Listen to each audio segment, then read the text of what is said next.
OSS ఫర్టిలిటీలో అమ్మ నాన్నలకి personalise treatment ఇచ్చారు in the good hands of science. Mummy daddy అవ్వాలంటే OSS కి కాల్ చేయండి. రంగారెడ్డి జిల్లాలో నిబంధనలకు విరుద్ధంగా నడుస్తున్న ప్రైవేటు బస్సులపై ఆర్టీఏ దాడులు చేపట్టింది. గత 3 రోజులుగా రవాణా శాఖ ఆధ్వర్యంలో తనిఖీలు కొనసాగుతున్నాయి. ఏకకాలంలో 10 సెంటర్లలో సోదాలు చేస్తోంది. జేటీసీ చంద్రశేఖర్ గౌడ్ ఆధ్వర్యంలో రాజేంద్రనగర్, ఆరాంఘర్ చౌరస్తా, ఉప్పల్, ఎల్బీ నగర్ శివారు ప్రాంతాల్లో సోదాలు చేస్తూ ఉన్నారు. ఉదయం వరకు ఈ సోదాలు కొనసాగాయి. నిబంధనలకు విరుద్ధంగా నడుపుతున్న 6 ప్రైవేట్ ట్రావెల్స్ బస్సులపై అధికారులు కేసు నమోదు చేశారు.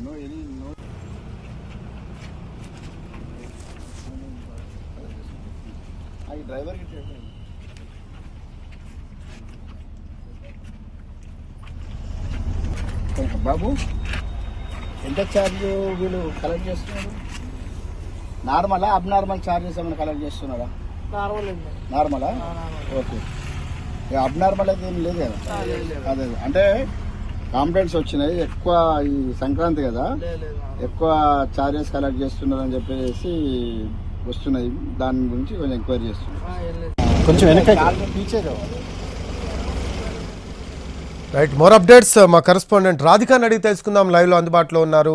రాధిక, సంక్రాంతి సెలవులకు అందరూ ఊర్ల బాట పట్టిన పరిస్థితి కనిపిస్తూ ఉంది. రద్దీగా మారిన పరిస్థితి రైల్వే స్టేషన్స్ కావచ్చు, బస్ స్టాండ్స్ కావచ్చు.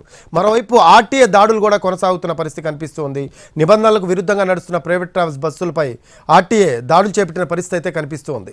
సో వాళ్ళు ఆర్టీఏ ఆఫీసర్స్ కూడా బస్సులో చూస్తూ ఉన్నాం మనం ఇందాక విజువల్స్లో. ప్రతి ప్రయాణికుడిని క్షుణ్ణంగా అడుగుతూ ఉన్నారు సౌకర్యాలు ఎలా ఉన్నాయనేది. సౌకర్యాలపై దాడులా, లేకపోతే బస్సులకి సంబంధించి ఏవైతే బస్సులు అంటే నిబంధనలకు విరుద్ధంగా నడుస్తున్నాయా లేదా అనే దాని మీద దాడులు ఏమైనా చేస్తున్నారా?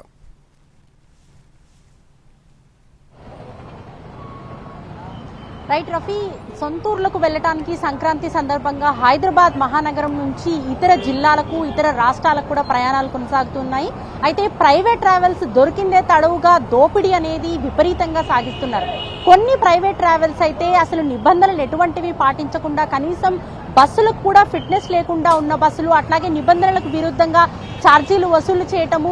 ఒక్కొక్క ప్రైవేట్ ట్రావెల్స్ అయితే 50% కాదు, 100-200% కూడా అత్యధికంగా వసూలు చేస్తూ ఇటు దోపిడీ చేస్తున్న పరిస్థితి. నిబంధనలకు విరుద్ధంగా నడుస్తున్న ప్రతి ప్రైవేట్ ట్రావెల్స్ కి కూడా తాము హెచ్చరికలు జారీ చేస్తున్నామంటూ ఆర్టీఏ చాలా రోజుల నుంచి కూడా ఇటు ప్రకటనలు వెలువరుస్తుంది. అయినప్పటికీ కూడా నిబంధనలు పాటించని ప్రైవేట్ ట్రావెల్స్ అన్నిటిపైన కూడా తనిఖీలు చేపట్టి ఇటు శివారు ప్రాంతాలైన ఆరంగఢ్, ఎల్బీ నగర్, ఉప్పల్ లాంటి ప్రాంతాలలో తనిఖీలు ఎప్పటికప్పటికీ ఆర్టీఏ కొనసాగిస్తుంది. దాదాపుగా 3 రోజుల నుంచి ఆర్టీఏ తనిఖీలు చేపడుతుంది. ప్రైవేట్ ట్రావెల్స్ నిబంధనలు పాటించని ప్రతి ట్రావెల్స్ పైన కూడా యాక్షన్ తీసుకుంటామని చెప్తూ ఉన్నారు.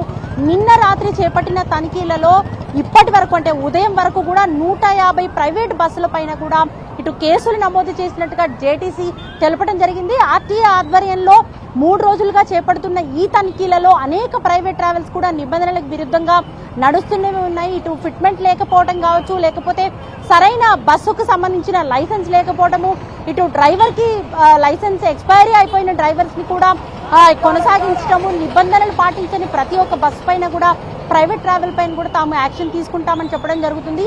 ఈ నేపథ్యంలోనే 3 రోజుల నుంచి చేపడుతున్న తనిఖీలలో, దాడులలో 150 బస్సుల పైన కూడా వాళ్ళు వేటు వేసినట్టుగా అధికారులు, ఇటు ఆర్టీఏ అధికారులు అధికారికంగా చెప్పడం జరుగుతుంది. సో ఇప్పుడు అంటే ఇవాళ, రేపు, ఎల్లుండి కూడా సంక్రాంతి సందర్భంగా అనేక ప్రైవేట్ ట్రావెల్స్ కూడా హైదరాబాద్ నుంచి వివిధ జిల్లాలకు, రాష్ట్రాలకు బస్సులు కదులుతాయి. కాబట్టి ప్రతిరోజు కూడా అంటే సంక్రాంతి సంబరాలు ముగిసే వరకు, రిటర్న్ వచ్చేంత వరకు కూడా ఈ దాడులు యథావిధిగా కొనసాగుతాయని ఆర్టీఏ అధికారులు చెప్తున్నారు. సో ఇవాళ సాయంత్రం కూడా మళ్ళీ దాడులు చేసే అవకాశాలు అయితే క్లియర్ గా కనిపిస్తున్నాయి. Rafi, right, thanks for updates Radhika.